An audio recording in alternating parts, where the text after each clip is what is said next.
घनी पहाड़ियों के बीच बसा एक छोटा सा गांव कुशालपुर बाहर की दुनिया से कटा हुआ था। वहां के लोग सीधे सादे थे, लेकिन गांव में एक अजीब सा सन्नाटा पसरा रहता था। सूरज ढलते ही लोग अपने घरों में बंद हो जाते और कोई भी बाहर निकलने की हिम्मत नहीं करता। गांव के बुजुर्गों का कहना था कि इस गांव पर एक भयानक शाप है। जो भी रात में बाहर निकलता वह सुबह तक गायब हो जाता।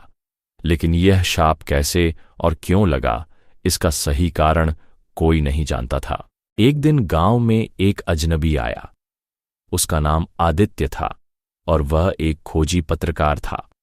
उसने इस गांव के बारे में कई रहस्यमयी बातें सुनी थीं, इसलिए वह खुद सच का पता लगाने के लिए आया था। उसने गांव वालों से बात करने की कोशिश की, लेकिन हर कोई उससे बचने लगा। कुछ बुजुर्गों ने उसे समझाया, बेटा, यह जगह तुम्हारे रहने के लिए नहीं है। सूरज ढलने से पहले यहां से चले जाओ, नहीं तो तुम भी गायब हो जाओगे। लेकिन आदित्य एक निडर इंसान था। उसे अंधविश्वासों पर भरोसा नहीं था।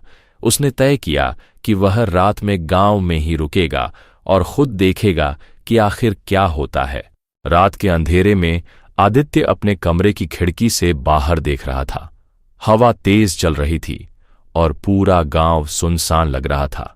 अचानक उसे गांव के बाहर स्थित पुरानी हवेली से हल्की रोशनी आती दिखाई दी। यह हवेली सालों से वीरान थी और कोई भी वहां जाने की हिम्मत नहीं करता था। आदित्य ने अपने कैमरे और टॉर्च को उठाया और हवेली की ओर बढ़ गया। जब वह हवेली के पास पहुंचा तो उसके कदम खुद ही रुक गए। दरवाजे पर अजीब सी आकृतियां बनी हुई थीं, मानो किसी ने खून से उन्हें उकेरा हो। अचानक हवेली का दरवाजा खुद ब खुद खुल गया और अंदर से ठंडी हवा का झोंका आया। आदित्य ने टॉर्च जलाकर अंदर झांका। अंदर चारों ओर धूल ही धूल थी, लेकिन दीवारों पर अजीब चित्र बने हुए थे जो किसी अनजान भाषा में कुछ कह रहे थे। तभी उसे सीढ़ियों से किसी के उतरने की आवाज आई। उसने टॉर्च की रोशनी उस ओर घुमाई, लेकिन वहां कोई नहीं था। जैसे ही वह आगे बढ़ा, उसे महसूस हुआ कि कोई उसकी परछाई के साथ चल रहा है।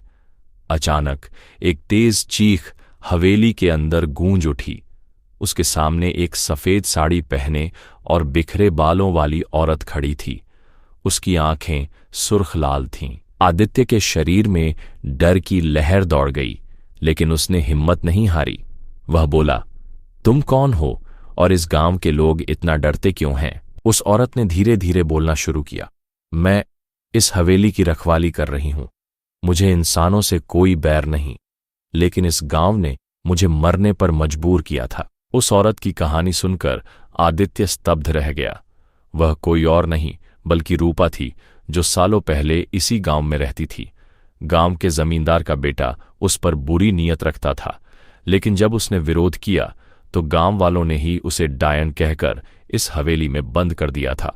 भूख प्यास से तड़पकर उसकी मौत हो गई थी और तभी से उसकी आत्मा बदला लेने के लिए गांव में भटक रही थी। रूपा ने कहा, मैं निर्दोष थी, लेकिन इस गांव ने मुझे भूत बना दिया। जब तक इस गांव के लोग मेरे साथ के अन्याय को नहीं स्वीकारते, तब तक यह शाप जारी रहेगा। आदित्य ने इस घटना को रिकॉर्ड कर लिया और अगले दिन गांव के लोगों को सबूत दिखाए। पहले तो लोग डर गए, लेकिन जब उन्होंने अपने पूर्वजों की गलती को समझा तो उन्होंने रूपा की आत्मा से माफी मांगी। गांव के पुजारी ने हवेली में जाकर विधिवत पूजा की और उसकी आत्मा की मुक्ति के लिए अनुष्ठान किया। जैसे ही अनुष्ठान पूरा हुआ, हवेली से एक सफेद रोशनी निकली और आसमान में विलीन हो गई। उसी दिन से गांव का शाप समाप्त हो गया। अब कुशालपुर पहले जैसा डरावना नहीं था। गांव के लोग रात में भी निश्चिंत होकर घूम सकते थे। आदित्य की वजह से एक पुराने अन्याय का पर्दाफाश हुआ और रूपा की आत्मा को शांति मिल गई।